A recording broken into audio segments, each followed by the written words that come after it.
sa isang bala na tumama kay David. Mabubuhay pa kaya siya matapos siyang barilin ni Tanggol? Malabo nang umabot ba ng buhay si David sa bahay pagamutan dahil sa bala na tumama sa kanyang likuran, dahilan ng kanyang pagkabulagta matapos siyang barilin ni Tanggol dahil suklula na ang kanyang kasamaan. Galing sa pamamahay ni Jelly si David kasama ang kanyang grupo at pinagbabaril ang miyembro ng pamilya ni Jelly, at ang labis na napuruhan dito ay si Bubbles nang tinamaan siya sa dibdib. At yan, bago pa man makapanalasa si David ay nilabanan pa sila ni Bubbles at Imong. Ang masaklap lang, nabaril din sila ni David. Pagkatapos ng ginawa ni David ay kinuna nila ng larawan si Bubbles upang ipaalam na kanila nang nailigpit si Bubbles. Pagkatapos kunan ng larawan ay basta na lang nila itong iniwan dahil sa pag-aakalang mamamatay na ito dahil sa tama ng baril sa katawan. Paglabas ni David ay nakasalubong niya ang mga residente sa lugar na may kanya-kanya mga bitbit na gamit sa pandigma. Kaya naman si David ay halatang nakadama ng takot. Pinili nila ni David ang lumaban, kaya naman dumanak ang dugo sa lugar na yon. Hindi nagtagal dumating si Tanggol at Mayor sa bahay nila ni Jelly, kaya naman si Imong ay nagsumbong kaagad kay Tanggol na kaya pa nilang maabutan ang grupo na bumaril sa kanila. Kaya naman si Tanggol at Mayor ay nagmamadaling lumabas para maabutan sila David. Habang kinukuyog ang grupo ni David, si Mayor naman ay nakakita ng pagkakataon at inunahan niya na si David. Tinaga niya ito, malas lang ni Mayor at naunahan siyang mabaril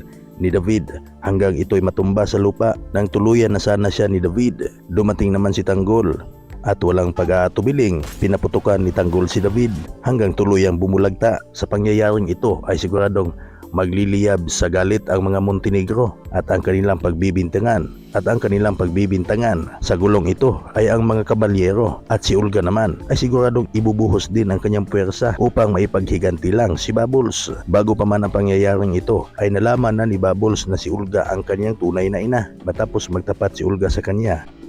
Ako ang tunay mo. Dahil hangarin ni Olga, mailayo si Bubbles kay Tanggol dahil hindi daw siya ligtas dahil kay Tanggol. Sa ibang senaryo naman, tila ba masamang pahiwatig para kay Marites at Lina ang di pag-uwi ng maaga ni Rigor sa kanilang bahay dahil nabaril din ni Tanggol si Rigor matapos ang kanilang engkwentro sa pagtakas ng mga kaibigan ni Tanggol. Maswerte na lang si Rigor dahil hindi siya tinuluyan ni Tanggol dahil nakiusap sa kanya ang kanyang ninong na si Mando na di na ituloy ang binabalak na pagtapos kay Rigor kahit pa dito naging mabuting ama sa kanya. Pagdating ng mga tropa ni Rigor ay pinatakas kaagad ni Mando si Tanggol para di maabutan ng mga pulis. Kasi nakakapigil hininga ang mga susunod na tagpo sa ating FPJ's Batang Quiapo. Kung gusto mo ang video natin ngayon, please comment below.